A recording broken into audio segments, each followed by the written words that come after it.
Halo semuanya, balik lagi dengan aku Mas L. Hari ini kita akan lagi-lagi ngebahas sebuah kasus yang mana kasus ini baru pecah setelah 21 tahun lamanya. Sebelumnya kan 30 tahun ya. Ini tuh tentang seorang perempuan misterius yang ditemukan tak bernyawa di pantai Belanda tahun 2004. Dan selama 2 dekade tak seorang pun itu tahu siapa dia dan kenapa gitu sampai sekarang sih itu ya. Kasusnya ya baru terpecahkan tahun ini lewat kerjasama internasional bernama Operation Identify Me yang koordinasikan langsung oleh Interpol atau organisasi kepolisian internasional. Nah, di video kali ini kita akan menelusuri kisahnya dengan runut tentang seorang perempuan yang diberi nama wanita kunci Jerman. Agak aneh, wanita kunci Jerman. Jadi mulai dari penemuan jasad di Bukit Pasir, proses identifikasi yang memakan waktu, dan juga sampai bagaimana akhirnya misteri ini terungkap.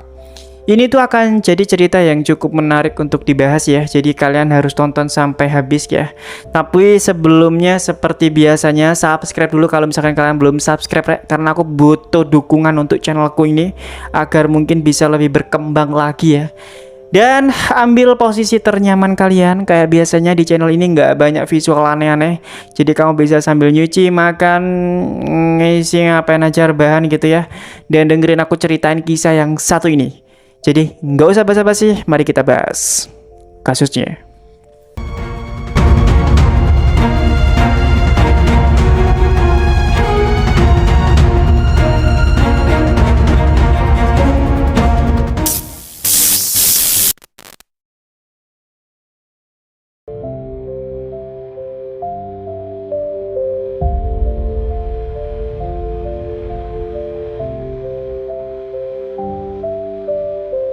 Sebelumnya kita mundur dulu ya ke bulan Juli 2004. Jadi ada sebuah jasad perempuan itu ditemukan di Bukit Pasir pantai terpencil dekat kota Wassenaar, Belanda.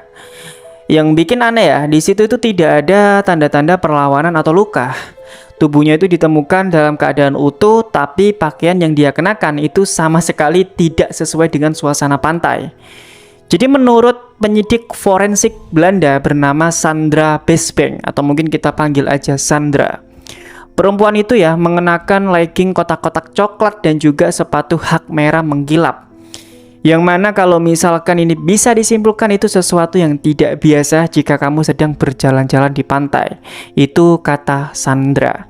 Di samping tubuhnya ya, polisi juga menemukan sebuah kunci. Dan kunci itu juga menjadi petunjuk awal dari semua kasus ini, bahwa ternyata kunci itu berasal dari kota Bottrop, Jerman.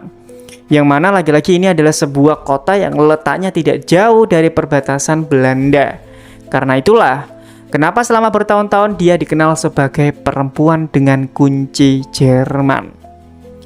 Dan namun sayangnya polisi itu tidak berhasil menelusuri alamat yang cocok dengan kunci itu.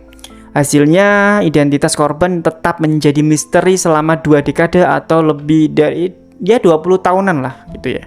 Waduh, ini cukup lama banget gitu ya. Nah terus ya, dari sini tuh timbul sebuah pertanyaan. Kenapa harus mandek kasusnya sampai 20 tahun?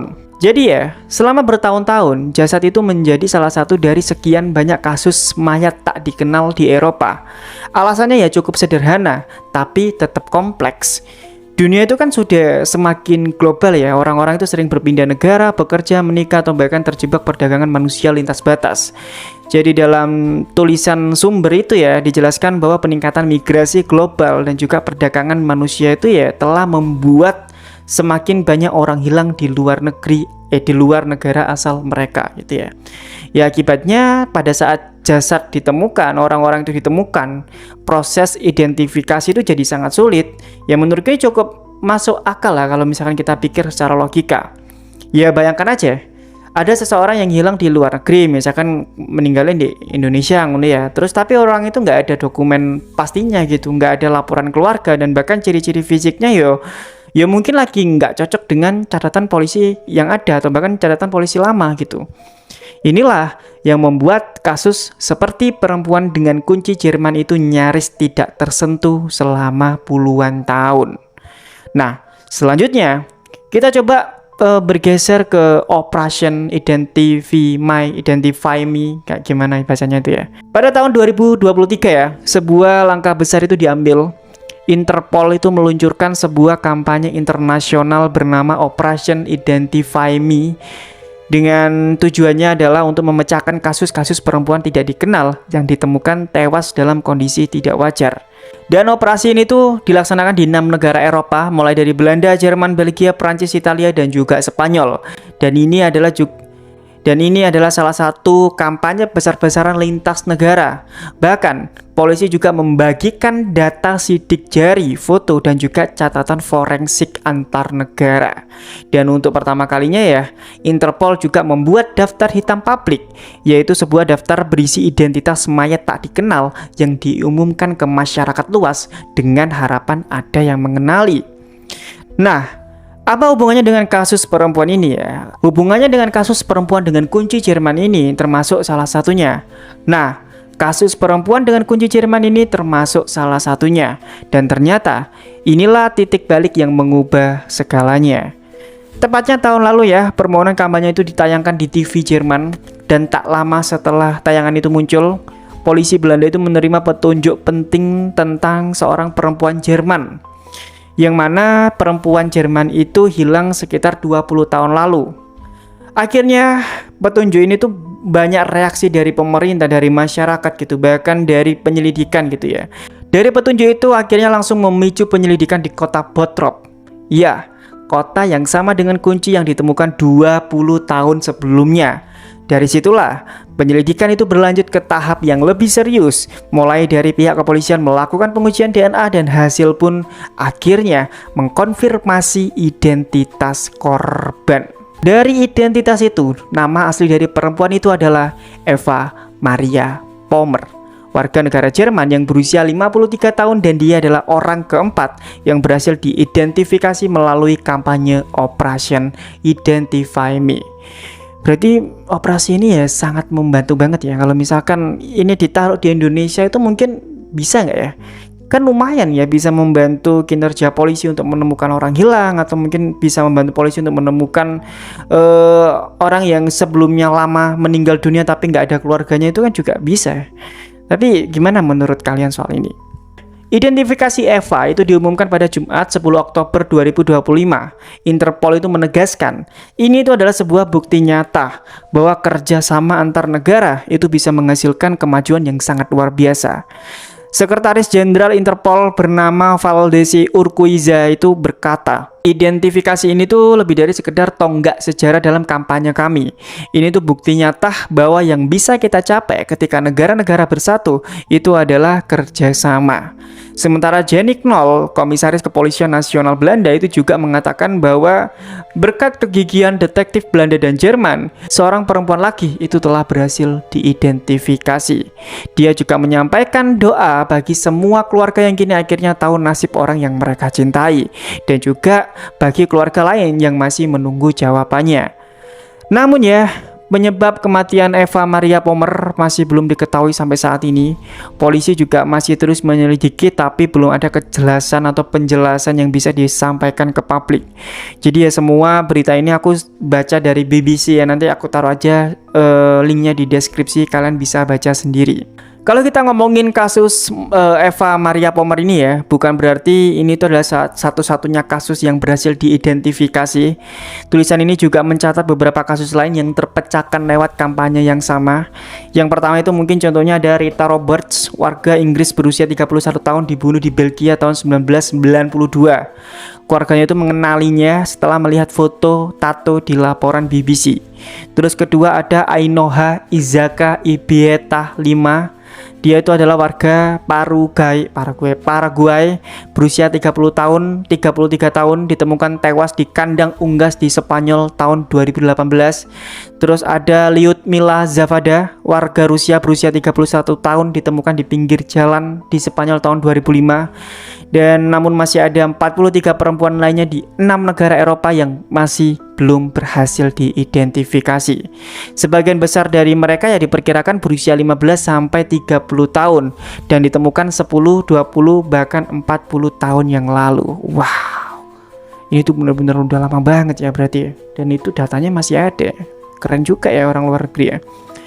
Ya, untuk menutup kasus Eva Maria Pomar ini ya, mungkin ini tuh adalah contoh nyata bagaimana teknologi dan kolaborasi lintas negara itu bisa membuka tabir misteri yang nyaris dilupakan waktu ya. Bertahun-tahun itu nggak punya nama, hanya disebut sebagai perempuan dengan kunci Jerman.